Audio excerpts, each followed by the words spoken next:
We've come a long way, haven't we? I mean, from pixelated cars to the hyper-realistic simulations we have today, sim racing has truly evolved. But where did it all begin? Well, like most things tech, it started humbly. Early attempts at replicating the thrill of motorsports were basic. Think blocky graphics and clunky controls. But the seed was planted. Gamers craved the adrenaline rush, the competition, the sheer joy of speeding without the real-world consequences. One of the first games that truly captured the spirit of racing was Pole Position, released back in 1982. Sure, it looks laughably dated now, but back then, revolutionary. It gave us a taste of what was to come. Suddenly anyone could be a racer, albeit a pixelated one. Over time, technology improved. Processors became more powerful, graphics more sophisticated. We went from 2D sprites to 3D environments. Games like Sega Rally Championship and Daytona USA upped the ante. Arcades were buzzing with the sounds of engines roaring and tires screeching. Sim racing was finding its feet. The late 90s saw the arrival of two titans that would change the game forever: Gran Turismo and Forza. These weren't just games, they were love letters to motorsport. Meticulously crafted simulations that pushed the boundaries of what was possible. Suddenly we weren't just playing a racing game, we were experiencing it. The attention to detail was astounding. Car handling felt nuanced, tracks were faithfully recreated, and the roar of the engines sent shivers down your spine. These games weren't just about crossing the finish line first, they were about mastering the art of racing. It was the dawn of a new era. Sim racing had arrived. Now, let's talk Forza.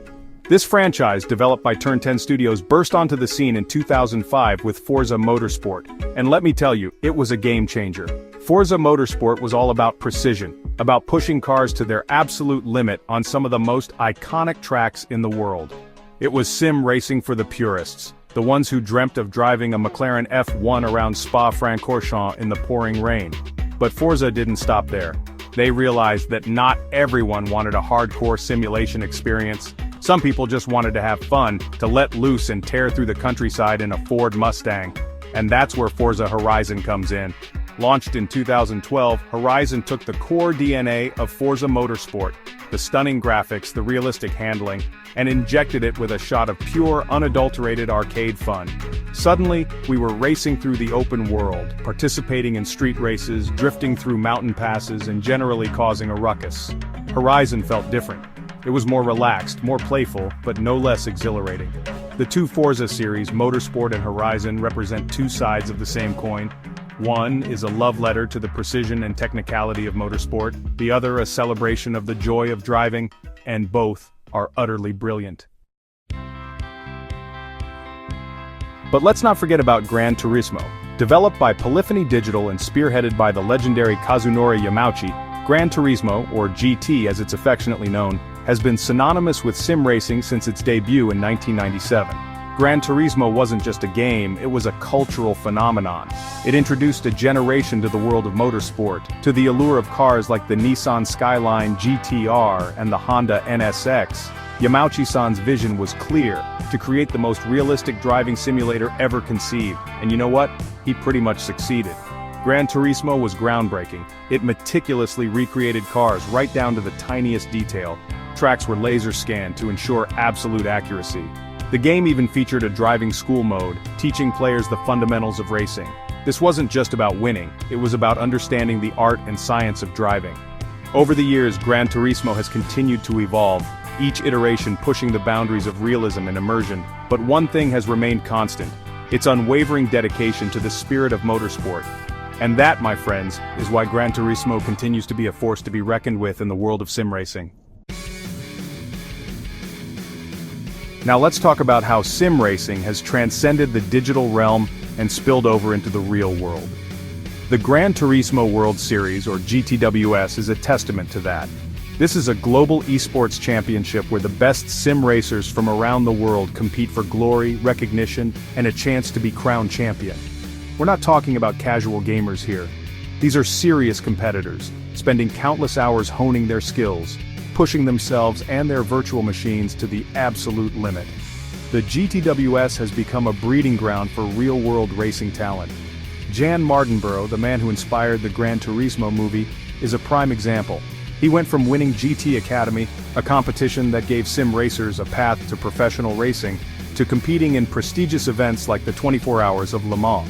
And he's not the only one. The GTWS has helped launch the careers of numerous talented drivers, proving that the skills honed in the virtual world translate seamlessly to the real track. The GTWS is more than just a competition, it's a testament to the power of sim racing. It's a platform that showcases the dedication, skill, and passion of a new generation of racers. And who knows, maybe one day we'll see a GTWS champion lining up on the grid of a Formula One race. Stranger things have happened, right? Speaking of blurring the lines between the virtual and real, let's talk about the Gran Turismo movie. That's right, the iconic racing game franchise has made the jump to the big screen, and it's safe to say, it's been quite a ride. Released in January 2025, the Gran Turismo movie tells the incredible true story of Jan Mardenborough, the young gamer who went from racing in his bedroom to competing against the best drivers in the world. It's a classic underdog story, one that's sure to resonate with gamers and racing enthusiasts alike. Directed by Neil Blomkamp, the man behind visually stunning films like District 9 and Elysium, the Gran Turismo movie boasts a stellar cast including Orlando Bloom, David Harbour, and Archie Madekwe as Jan himself. The film chronicles Jan's journey from skeptical gamer to racing prodigy, capturing the highs and lows of his incredible journey. We see him battling prejudice from seasoned drivers who doubt his abilities, pushing himself to the limit at the GT Academy, and ultimately proving that with enough talent and determination, anything is possible. The Gran Turismo movie is more than just a racing film, it's a story about passion, perseverance, and the power of dreams. It's a testament to the belief that even the most far-fetched aspirations can be achieved with hard work and a little bit of luck. So buckle up because the Gran Turismo movie is a wild ride that'll leave you feeling exhilarated and inspired.